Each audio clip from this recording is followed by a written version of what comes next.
എൺപതുകളിലും തൊണ്ണൂറുകളിലുമായി തമിഴ് രജനി കമൽ യുഗം കത്തി നിൽക്കുന്ന സമയത്താണ് ആക്ഷൻ ഹീറോ പരിവേഷത്തിലേക്ക് ഒരാൾ ഉയർന്നു വരുന്നത്.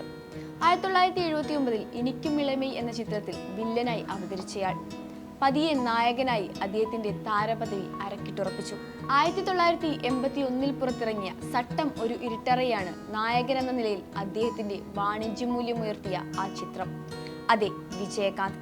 അതൊരു വെറും പേരല്ല, ഒരു കാലഘട്ടത്തിന്റെ വീരനായകനോടുള്ള അടങ്ങാത്ത ആവേശത്തിന്റെ അടയാളപ്പെടുത്തൽ കൂടിയായിരുന്നു.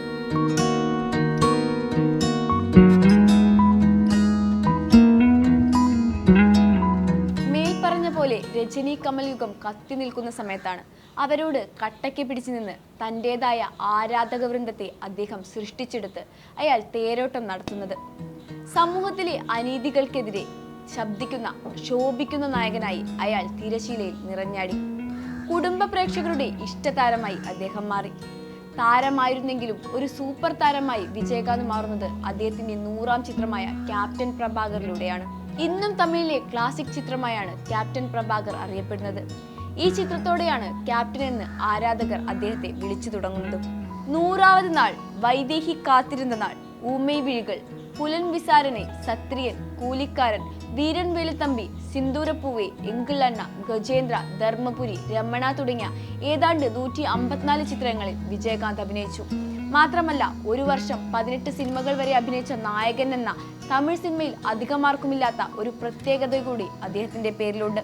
2010 വിരുദഗിരി എന്ന ചിത്രത്തിലൂടെ സംവിധായകനുമായി.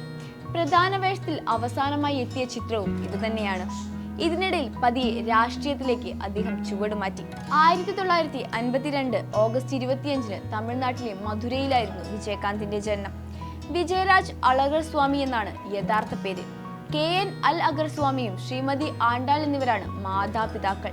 1994 MGR പുരസ്കാരം, 2001 കലൈമാമണി പുരസ്കാരം, ബെസ്റ്റ് ഇന്ത്യൻ സിറ്റിസൺ പുരസ്കാരം, 2009 top 10 legend of Tamil cinema പുരസ്കാരം, 2011 ഓണറി ഡോക്ടറേറ്റ് എന്നിവ വിജയകാന്തിനെ തേടിയെത്തി.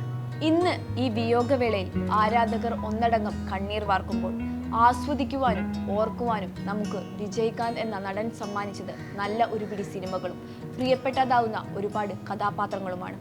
സിനിമ ഉള്ളിടത്തോളം കാലം ആ മഹാനടനും ഓർമ്മിക്കപ്പെടും.